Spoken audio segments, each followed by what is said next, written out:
Hello दोस्तों, हाजिर हूँ the quickie and the charming के पार्ट 5 के साथ। But before we continue the series, do not forget to like the video and subscribe to my channel. Part 5 के first scene में हम receptionist को देखते हैं जो इस वक्त नाइट ड्यूटी पर मौजूद थी। तभी उसे एक रूम से कॉल आती है जिसमें उसे बताया जाता है कि उसे बार बार डिस्टर्ब किया जा रहा है। रिसेप्शनिस्ट के कहने पर चैन इस मैटर को सॉल्व करने के लिए जाती है तो उसे बताया जाता है कि हमारे नेक्स्ट डोर नेबर बार बार नॉक करके हमारी नींद को डिस्टर्ब कर रहे हैं। हमें इस तरह डिस्टर्ब नहीं होना, इसलिए प्लीज उन्हें मना कर दें। उनके नेक्स्ट डोर गेस्ट से बात करने के लिए चैन उनके रूम पे नॉक करती है लेकिन कोई भी दरवाजा नहीं खोल रहा था। तभी रिसेप्शनिस्ट चैन को बताती है कि इस रूम में कोई भी नहीं, एक्चुअली ये रूम खाली है। चैन दरवाजा खोलकर अंदर जाती है तो वहाँ पर सच में कोई भी नहीं था, लेकिन उसके एंटर होते ही वहाँ पर लाइट्स दोबारा से ऑन एंड ऑफ होने लगी, जिस पर वो बहुत ज्यादा घबराकर वहाँ से भाग जाती है। डर के मारे चैन होटल में पागलों की तरह भाग रही थी। तभी उसका सामना एक दफा फिर उसी लड़की से होता है जिसके बारे में उसने बहुत कुछ सुन रखा था। अगली सुबह चैन को दिखाया जाता है जो कि इस वक्त अपने कुलीग के साथ ब्रेकफास्ट करते हुए उन्हें बता रही थी कि कल रात उसे क्या कुछ सहना पड़ा। वो कह रही थी एक तो इतनी डर का माहौल है, ऊपर से मैनेजर साहब भी छुट्टी लेकर घर बैठे हुए हैं। मुझे लगता है कि मुझे भी छुट्टी ले लेनी चाहिए।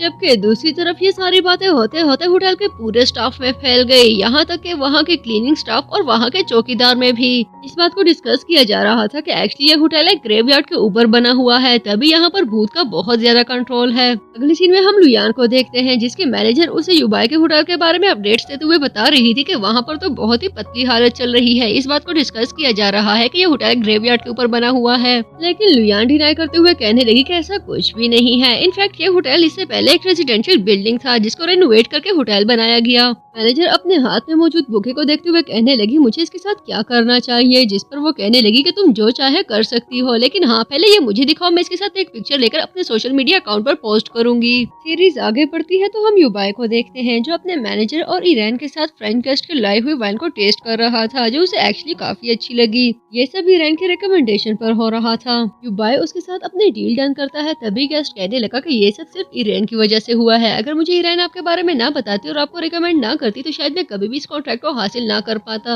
ईरान और युबाई गेस्ट को सी ऑफ करने के लिए बाहर आते हैं। तभी गेस्ट कहने लगा कि एक्चुअली ईरान बहुत ज्यादा प्रोफेशनल और डेडिकेटेड है, उसकी ये बातें मुझे बहुत अच्छी लगी और उसे हक करने के लिए आगे बढ़ता है। लेकिन वो ईरान को हक करता है इससे पहले ही युबाई उसे रोकते हुए उसे हक कर लेता है और बताता है कि एक्चुअली चाइनीज लेडीज काफी रिजर्व्ड है, वो इस तरह किसी को हक नहीं करती। गेस्ट के जाने के बाद ईरान युबाई से पूछती है कि वो तुमसे इंग्लिश में क्या बात कर रहा था। तभी युबाई बताने लगा एक्चुअली उसे लगता है कि तुम्हें फ्रेंच सीखनी चाहिए, इस तरह तुम अपनी सर्विसेज को मजीद बेटर कर सकती हो। जिस पर ईरान कहने लगी लो भला, इंग्लिश मैंने सीखी नहीं, ऊपर से फ्रेंच का ठप्पा भी लगने लग गया है। मुझे तो ऐसे लगता है जैसे मैं जॉब नहीं कर रही बल्कि किसी स्कूल में एडमिशन ले लिया हो। युबाई उसे कहता है कि एक्चुअली इस बार तुमने होटल के लिए बहुत अच्छा काम किया है, तो मैं सोच रहा हूँ क्यों ना तुम्हें अलाउंस दिया जाए। अलाउंस का सुनते ही ईरान तो जैसे उसके सर पर चढ़ने लगी और इसी चक्कर में वो एक दफा फिर युबाई की कमर को अच्छा खासा जख्मी कर चुकी थी। अंदर आने के बाद युबाई होटल स्टाफ का एड्रेस करते हुए कह रहा था मैंने सुना है कि यहाँ पर घोस्ट को लेकर काफी रूमर्स फैलाई जा रही हैं। देखिए आप सब एडल्ट्स हैं और सब अच्छे से जानते हैं कि घोस्ट नामी कोई चीज एग्जिस्ट ही नहीं करती, लेकिन अगर फिर भी कोई ऐसा इनकाउंटर हो जाए तो आपको प्रोफेशनल तरीके से उसे डील करना चाहिए। मैं आप सबको वार्न कर रहा हूँ, अगर आइंदा ऐसा कुछ भी हुआ तो मैं फायर कर दूंगा।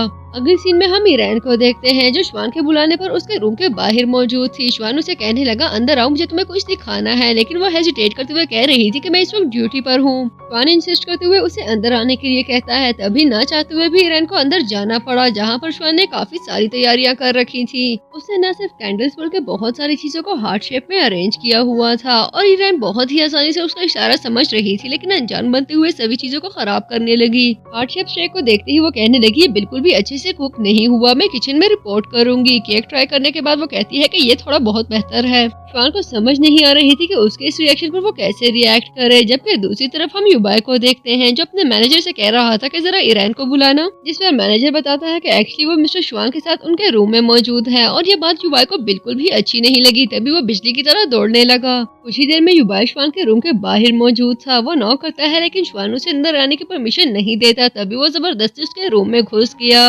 अंदर आते ही युबाई कहने लगा कि ईरान तुम यहाँ पर क्या कर रही हो, क्या तुम नहीं जानती कि इस वक्त तुम ड्यूटी पर हो। तभी श्वान कहने लगा कि इसे मैंने खुद बुलाया है, एक्चुअली ये मेरी ही मर्जी है, मैं जिस एम्प्लॉय को चाहूँ अपनी सर्विस के लिए चूज कर सकता हूँ। तभी युबाई कहने लगा कि इसका मतलब ये नहीं कि तुम उसे अपने साथ खाना खाने के लिए बिठा दो। यूं वो ईरान को अपने साथ लेकर चला गया, जो कि श्वान को बिल्कुल भी अच्छा नहीं लगा था। अगले सीन में हम ईरान को देखते हैं जो अपना काम कर रही थी, तभी वहाँ पर युबाई आ जाता है। युबाई को देखते ही ईरान कहने लगी कि प्लीज मुझे मजीद कोई काम मत देना, मेरे सर पर ऑलरेडी बहुत सारा बोझ है। इनफैक्ट अब तो मुझे ऐसे लगने लगा है जैसे तुम सभी स्टाफ को छोड़कर सारे काम मेरे सर पर थोप देते हो। जिस पर युबाई कहने लगा कि देखो तुम होटल के स्टाफ में से हो तो इसलिए काम तो तुम्हें करना ही पड़ेगा। और जहाँ तक रही बात एक्स्ट्रा बोझ डालने की, तो मैं तुम्हें बता दूं जो कारनामे तुम करती फिर रही हो उसके बाद में तुम्हें कोई माला तो पहनाने से रहा। तभी ईरान कहने लगी कि देखो मैं उसके रूम में सिर्फ एक काम से गई थी और वैसे भी मैं अपनी लिमिट्स को बहुत अच्छे से एक्नॉलेज करती हूँ, तो इसलिए इस बारे में तुम्हें परेशान होने की कोई जरूरत नहीं। तभी उन दोनों को कुछ अजीब सी आवाजें आने लगी, जिसको सुनते ही ईरान कहने लगी कि देखो देखो मैंने कहा था ना कि यहाँ पर जरूर कुछ न कुछ है, मुझे लगता है कि हमें चलकर देखना चाहिए। जिस पर युबाई कहने लगा कि क्या तुम पागल हो गई हो, कोई जरूरत नहीं है जाने की, वैसे भी हम दोनों अकेले हैं, पता नहीं आगे किस चीज से सामना हो। लेकिन ईरान कहाँ रुकने वाली थी, तभी अचानक रुकते हुए कहने लगी कि कहीं तुम्हें डर तो नहीं लग रहा। जिसके जवाब में युबाई कहता है कि डर लगने का तो सवाल भी पैदा नहीं होता, और वैसे भी मैं अपने लिए नहीं बल्कि तुम्हारे लिए परेशान हूँ। लेकिन ईरान उसकी कहाँ सुनने वाली थी, तभी उसको लेकर स्टोर रूम की तरफ बढ़ने लगी। आवाज का पीछा करते करते वो दोनों एक कर्टन तक पहुँचते हैं। तभी ईरान कहने लगी कि देखो आवाज यहाँ से आ रही है। वो कर्टन ड्रॉ करती है, तभी सामने एक दरवाजा नजर आने लगा। वो कहती है कि देखो मैंने कहा था ना कि कुछ न कुछ जरूर है, देखो यहाँ पर एक छुपा हुआ दरवाजा है। जिस पर युबाई कहने लगा कि इसको खोलने की कोई जरूरत नहीं है, मैं सुबह गार्ड्स को यहाँ भिजवा दूंगा। लेकिन वो ईरान ही क्या जो किसी की बात सुन ले, जबकि डर की वजह से युबाई की हालत खराब हो रही थी। आवाज को फॉलो करते करते वो लोग कुछ आगे आते हैं, तभी उनकी नजर जमीन पर पड़ी एक लाश पर पड़ती है, जिसको देखते ही युबाई चीखते हुए पीछे की तरफ गिर गया। जबकि युबाई की चीख सुनते ही वो आदमी भी उठ जाता है। युबाई उसे पूछता है कि तुम कौन हो, जिस पर वो कहने लगा कि प्लीज प्लीज मुझे कुछ भी मत करना, मैंने तुम लोगों को कुछ भी नहीं बिगाड़ा, प्लीज प्लीज मिस्टर युबाई मुझे कुछ भी मत करना। तभी युबाई पूछने लगा कि क्या तुम मुझे जानते हो, जिस पर वो बताता है कि हाँ एक्चुअली मैं आपको बहुत अच्छे से जानता हूँ, कुछ महीने पहले मैं आपके होटल में सिक्योरिटी गार्ड था, लेकिन मेरी कुछ गलतियों की बिना पर आपके मैनेजर ने मुझे फायर कर दिया। मेरे पास रहने के लिए कोई जगह नहीं थी, इसलिए मैं यहाँ पर सोने के लिए आ जाता हूँ, लेकिन इससे ज्यादा मैंने आपका कुछ भी नहीं बिगाड़ा, इसलिए प्लीज मुझे माफ कर दे। युबाई मजीद सिचुएशन को समझता इससे पहले ही सिक्योरिटी गार्ड वहाँ से भाग जाता है। युबाई उसको पकड़ने की कोशिश करने लगा, लेकिन अपनी कमर में होने वाली तकलीफ की वजह से ये बिल्कुल भी पॉसिबल नहीं था। तभी वो ईरान से कहने लगा कि देखो तुम्हारी वजह से वो भाग गया। जिस पर ईरान कहने लगी कि देखो जब तुम्हारा डर खत्म हुआ तो कितना रोब आ रहा है तुम्हारी आवाज में, अभी तक तो तुम्हारी आवाज ही नहीं निकल रही थी। इसी में हम लुयान को देखते हैं जो काफी तैयार होकर युबाई से मिलने के लिए पहुंच चुकी थी, क्योंकि युबाई ने उसे फोन करके बुलाया था और उसे कहा था कि उसे लुयान से एक बहुत जरूरी बात करनी है। युबाई के सामने बैठते हुए वो कहने लगी कि प्लीज बिना लगे लिपटे सीधी सीधे बात करो, तुम जानते हो कि मैं एक स्ट्रेट फॉरवर्ड लड़की हूँ और बिजी भी हूँ, तो सीधा मुद्दे पे आओ। एक्चुअली उसे पूरा यकीन था कि आज तो युबाई उसे जरूर प्रपोज करेगा, लेकिन जब युबाई उसके सामने बिजनेस को डिस्कस करने लगा और उसे कहता है कि मैं चाहता हूँ कि हम दोनों एक साथ कोलैबोरेट करें, तो उसे बहुत ज्यादा गुस्सा आने लगा। युबाई के प्रपोजल को बुरी तरह से रिजेक्ट करते हुए वो वहाँ से जाने लगी, तभी उसका मन ठंडा नहीं था। तभी वो वापस आते हुए युबाई के पाँव पर अपनी हील रखते हुए कहने लगी कि ये तुम जरूर याद रखोगे। जबकि दूसरी तरफ हम श्वान को देखते हैं, जिसके बुलाने पर ईरान एक दफा फिर उसके सामने मौजूद थी। तभी श्वान उससे पूछने लगा कि तुम मुझे कैसे समझती हो, जिस पर वो कहने लगी कि तुम अच्छे हो। श्वान काफी डिसअपॉइंट हुआ और कहने लगा कि मैं अमीर हूँ, सक्सेसफुल हूँ, चार्मिंग हूँ, हैंडसम हूँ, अट्रैक्टिव हूँ और तुम्हें मैं बस ठीक ही लगता हूँ। श्वान ईरान से कहने लगा कि मैं तुम्हें बहुत ज्यादा पसंद करता हूँ, जिस पर ईरान काफी इरिटेट हो गई और कहने लगी जब मैं 6 साल की थी तुम तब से मुझे पसंद करते हो, लेकिन मैंने तुम्हें हमेशा अपना भाई समझा है। अगर सच कहूँ तो तुम्हारी ये पेशकदमी मुझे बिल्कुल भी अच्छी नहीं लगी। श्वान जान चुका था कि ईरान के मन में उसके लिए कुछ भी नहीं है। तभी वो कहने लगा कि मैं तो सिर्फ प्रैक्टिस कर रहा था, मैं प्यार जरूर करता हूँ लेकिन तुमसे नहीं बल्कि किसी और से। मैं सोच रहा था उसके सामने ब्लंडर ना मार दूं तो क्यों ना तुम्हारे सामने एक दफा प्रैक्टिस कर ली जाए, लेकिन मानना पड़ेगा तुम काफी कॉन्फिडेंट हो। ईरान उसे पूछने लगी कि तुम किसको पसंद करते हो, जिस पर श्वान कहने लगा कि मैं वो तुम्हें बिल्कुल भी नहीं बता सकता। ईरान बहुत इंसिस्ट करती है तो ना चाहते हुए भी श्वान कहने लगा कि मैं लुयान को पसंद करता हूँ। नेक्स्ट सीन में हम लुयान को देखते हैं जो लिफ्ट में एंटर हो रही थी और मन ही मन में कह रही थी याद रखो युबाई ये तुम्हें बहुत महंगा पड़ेगा, मैं इसका बदला तुमसे जरूर लूंगी, तुम्हारी हिम्मत भी कैसे हुई मेरे साथ खेलने की। तभी वो लिफ्ट में खड़ी एक छोटी बच्ची की तरफ अटेंटिव हो जाती है जिसके पेरेंट्स काफी स्कैरी थी। उसे अपनी मैनेजर की बातें याद आने लगी जिसने उसे एक बच्ची के बारे में बताया था। बच्ची लुयान को उसकी इयररिंग लुटाती है तो लुयान अपने पाँव सर पर रखते हुए वहाँ से भागने लगी। लुयान को ऐसा भागते देखकर ईरान श्वान को उसके पीछे भेज देती है और कहने लगी कि इस वक्त में तुम्हें उसकी जरूर हेल्प करनी चाहिए ताकि तुम उसके मन में अपने लिए जगह बना सको। जबकि खुद ऊपर आने के बाद ईरान का सामना उस बच्ची से होता है जो कि काफी मिस्टीरियस बन चुकी थी। ईरान उसे पूछने लगी कि तुम यहाँ पर क्या कर रही हो, जिस पर वो बताती है कि मैं अपनी मॉम का वेट कर रही हूँ। मैं इस तरह कोनों में इसलिए बैठती हूँ क्योंकि मॉम के ना होने की वजह से मुझे बहुत ज्यादा डर लगता है। इसके जवाब में ईरान कहने लगी कि जब तक तुम्हारी मॉम नहीं आ जाती तुम मेरे साथ रहोगी और मैं तुमसे प्रॉमिस करती हूँ कि मेरे होते हुए तुम्हें कोई भी कुछ नहीं कह सकता। कुछ देर बाद ईरान उसे केक दिलाकर उससे पूछने लगी कि आखिर तुम्हारे पेरेंट्स कहाँ हैं, जिस पर वो बताने लगी कि एक्चुअली मेरी मॉम जॉब करती हैं और वो काफी बिजी रहती हैं। ईरान कहने लगी उन्हें तुम्हें इस तरह से अकेले नहीं छोड़ना चाहिए, अगर वो काम करती है तो तुम अपने डैड के साथ क्यों नहीं रहती। तभी वो बच्ची बताने लगी कि एक्चुअली मेरे पेरेंट्स की डिवोर्स हो चुकी है। ईरान कहने लगी कोई बात नहीं, तुम्हें परेशान होने की कोई जरूरत नहीं और उसे केक खाने के लिए कहती है, लेकिन केक को खाते ही उसकी तबीयत खराब हो गई। युबाई को इन्फॉर्म किया जाता है तो वो भी जल्दी से नीचे आ गया। नीचे आते ही उस बच्ची की मॉम भी पहुंच चुकी थी जो ईरान से कहने लगी कि अगर मेरी बच्ची को कुछ हो गया तो मैं तुम्हें छोड़ूंगी नहीं। उनके जाते ही ईरान युबाई से कहने लगी कि प्लीज मुझे माफ कर दो, मुझे बिल्कुल भी आइडिया नहीं था कि उस बच्ची को मैंगो से एलर्जी होगी, अगर मुझे पता होता तो मैं कभी भी ना खिलाती, प्लीज मुझे हॉस्पिटल ले चलो। जिसके जवाब में युबाई कहता है कि मैं देख लूंगा, तुम्हें परेशान होने की कोई जरूरत नहीं, और वो भी हॉस्पिटल की तरफ चल पड़ा। इस सीन में हम श्वान को देखते हैं जो इस वक्त लुयान के साथ मौजूद था और वो दोनों शैन की म्यूजिक को एंजॉय कर रहे थे। तभी श्वान कहने लगा कि आखिर मुझ में ऐसी क्या कमी है कि ईरान मुझे पसंद ही नहीं करती। लुयान कहने लगी मुझे लगता है कि तुम्हें थोड़ा मैच्योर होना चाहिए। तभी लुयान को उसके मैनेजर की कॉल आती है जो उसे बता रहा था कि ईरान के कुछ खिलाने की वजह से होटल में एक छोटी बच्ची की तबीयत खराब हो गई। जिस पर लुयान कहने लगी कि ये बहुत परफेक्ट टाइमिंग है, ऐसा करो प्रेस वालों को इन्फॉर्म कर दो और उन्हें ये भी बताना कि रिजॉर्ट होटल में किस किस्म के भूत पाए जाते हैं। श्वान को जब इस सब के बारे में पता चलता है तो वो लुयान से कहने लगा कि तुम्हें प्रेस को इन्फॉर्म नहीं करना चाहिए था और खुद ईरान को सपोर्ट करने के लिए वहाँ से चला जाता है। जबकि दूसरी तरफ हम युवाई को देखते हैं जो इस वक्त हॉस्पिटल में मौजूद था और नियो की मॉम से मुसलसल माफी मांग रहा था, लेकिन वो किसी भी सूरत माफ करने के लिए रेडी नहीं थी।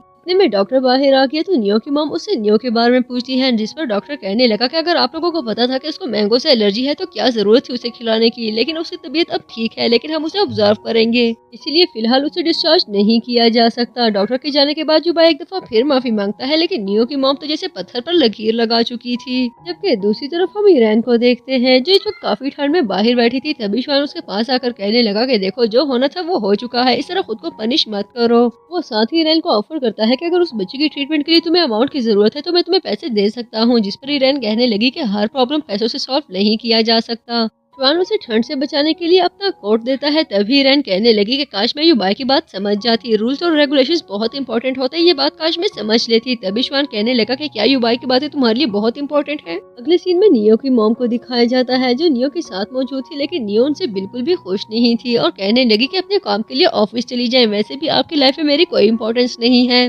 जिसके जवाब में मॉम कहने लगी कि बेटा ये तुम कैसी बातें कर रही हो, तुम्हें याद रखना चाहिए मैं जो कुछ भी कर रही हूँ तुम्हारे लिए कर रही हूँ। में वहाँ पर दो लोग आ जाते हैं जिनको देखते ही नियो की मॉम पूछने लगी कि आखिर आप लोग कौन हैं, मैं आप लोगों को नहीं पहचानती। जिस पर वो बताते हैं कि हम भी आपकी तरह इसी होटल के विक्टिम्स हैं, हमें लगता है कि आपको अपने लिए आवाज उठानी चाहिए ताकि आपकी आड़ में हमें भी जस्टिस मिल सके। नियो की मॉम कहने लगी कि वो उनका साथ जरूर देगी। तभी एन कहने लगी कि आपको सिर्फ और सिर्फ मिस्टर ही की इंस्ट्रक्शंस को फॉलो करना होगा क्योंकि वो एक प्रोफेशनल लॉयर है। मिस्टर ही नियो की मॉम को समझाते हैं कि आपको रिजॉर्ट होटल के किसी भी बंदे से नहीं मिलना और ना ही उनकी कॉल रिसीव करने की कोई जरूरत है। जिस पर वो कहने लगी कि जैसा आप कहेंगे मैं वैसा ही करूंगी। अगले सीन में हम लुयान को देखते हैं जिससे मिलने के लिए यान आती है और उन्हें बताती है कि जैसा आपने कहा था मैं बिल्कुल वैसे ही कर रही हूँ। तभी लुयान कहने लगी कि ईरान और रिजॉर्ट होटल पर हमें गहरी नजर रखनी होगी। आखिर मैं भी देखती हूँ कि इस बार युबाई ईरान को कैसे डिफेंड करता है। सीरीज आगे बढ़ती है तो हम युबाई को देखते हैं जिसका मैनेजर उसे बताता है कि सिचुएशन कंट्रोल से बाहर होती जा रही है। तभी उन दोनों को इन्फॉर्म किया जाता है कि पब्लिक की तरफ से बहुत ज्यादा प्रेशर आ रहा है, हर तरफ से बस एक ही डिमांड की जा रही है कि ईरान को फायर कर दिया जाए। युबाई के एक्सप्रेशंस बता रहे थे कि ये डिमांड उसे बिल्कुल भी अच्छी नहीं लगी। अगले सीन में लुयान को बताया जाता है कि रियान के रेजिग्नेशन लेटर को एक्सेप्ट किया जा चुका है और वो अब रिजॉर्ट सी होटल का एम्प्लॉय नहीं रही। तभी लुयान सोचने लगी इसका मतलब है कि युबाई की नजरों में उसकी बिल्कुल भी इम्पोर्टेंस नहीं है।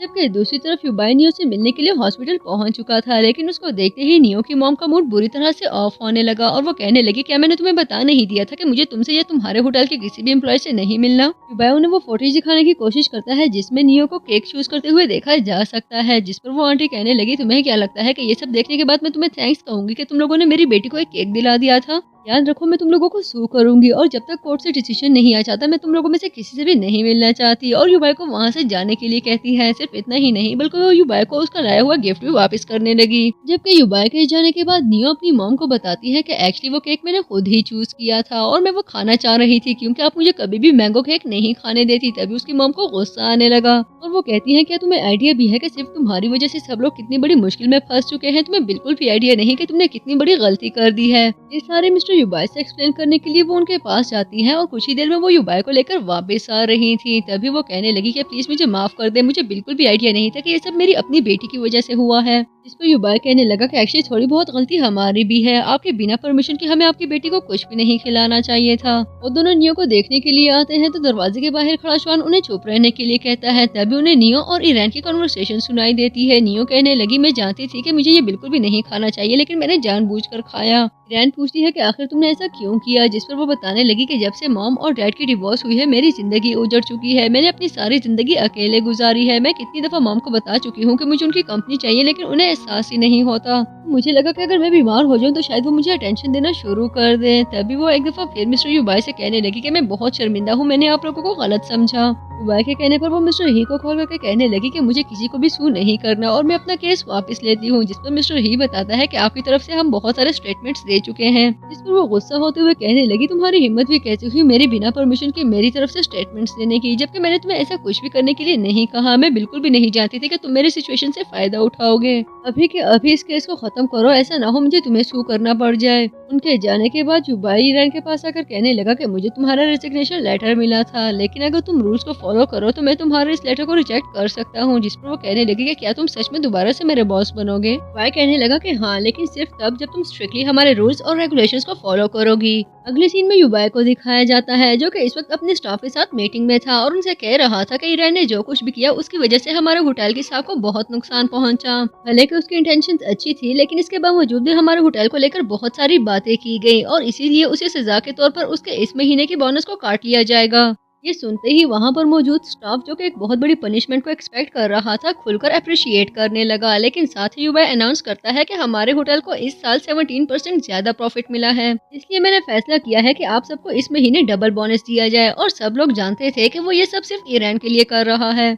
अगले सीन में हम रियान को देखते हैं जिसको इस वक्त नर्सिंग होम से कॉल आई थी और बताया गया था कि आपकी ग्रैंडमा नर्सिंग होम में मौजूद नहीं है। हमने उनको बहुत ढूंढा लेकिन मिल नहीं पाई। खबर मिलते ही रियान अपनी ग्रैंडमा को ढूंढने के लिए नर्सिंग होम की तरफ भागती है और उसके साथ साथ युबाई भी वहाँ पहुँच चुका था। वो दोनों दीवानों की तरह ग्रैंडमा को ढूंढ रहे थे। एक्चुअली उसकी ग्रैंडमा को अल्जाइमर था और उन्हें कुछ भी याद नहीं रहता था। रियान और युबाई वहाँ पर मौजूद सभी लोगों से ग्रैंडमा के बारे में पूछने लगे। काफी देर तक वो दोनों उनको ढूंढते रहे लेकिन कोई भी उनके बारे में कुछ भी नहीं जानता था। तभी ईरान को सामने से आती हुई ग्रैंडमा नजर आती है जो रास्ते में आने जाने वाले हर इंसान से पूछ रही थी क्या आपने ईरान को कहीं देखा है, प्लीज ईरान को बता दो कि उसकी ग्रैंडमा उसे ढूंढ रही है। जिस पर उसे बताया जाता कि नहीं हमने ईरान को कहीं नहीं देखा।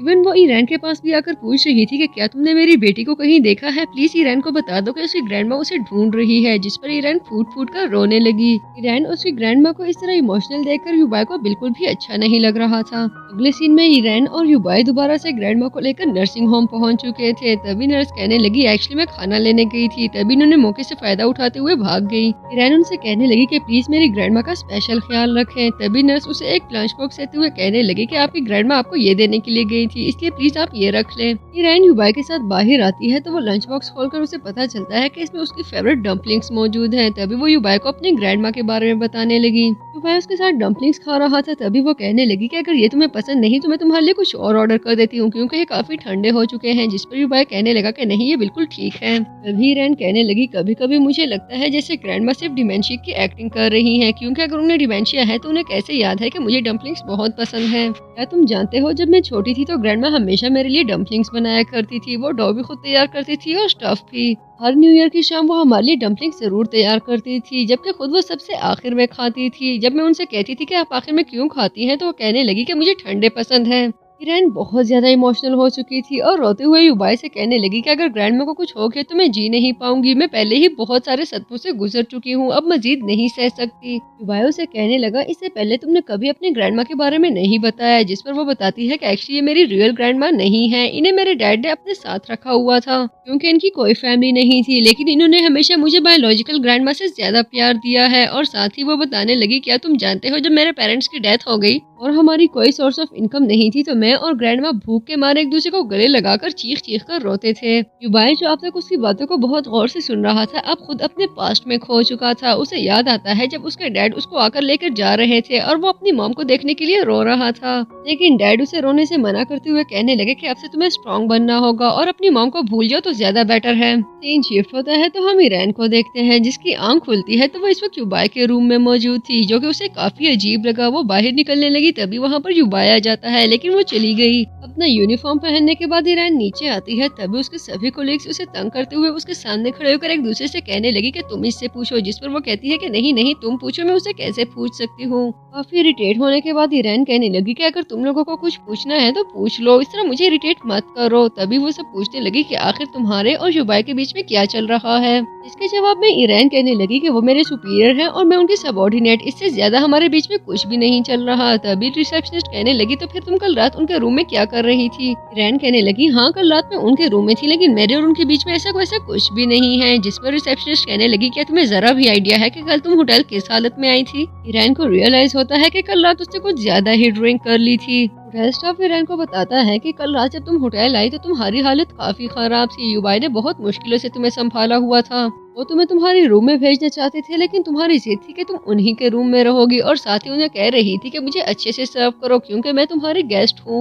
ईरान को याद आता है जब वो युबाई के रूम के बाहर खड़ी थी और उसे कह रही थी कि हाँ तुम्हें मुझे टर्न डाउन सर्विसेज भी देनी होंगी। जिस पर युबाई पूछता है कि क्या तुम्हें पता भी है टर्न डाउन सर्विसेज होती क्या है? ईरान के कहने पर चैन टर्न डाउन सर्विसेज की डेफिनेशन सुनाने लगी, तभी युबाई उसे चुप करा देता है और खुद ईरान को लेकर रूम में चला गया। कल रात इतना सब हुआ होगा ये ईरान ने बिल्कुल भी एक्सपेक्ट नहीं किया था, तभी उसका मुंह खुले का खुला रह गया। इसके साथ ही हमारे आज का पार्ट खत्म हुआ। उम्मीद है कि ये जबरदस्त सीरीज आपको जरूर एंटरटेन कर रही होगी। अगर ऐसा है तो वीडियो को लाइक करना और चैनल को सब्सक्राइब करना बिल्कुल भी मत भूलिएगा। कमेंट सेक्शन में हमें जरूर बताइएगा कि ये सीरीज आपको कैसी लग रही है। मजीद ऐसी रोमांटिक और जबरदस्त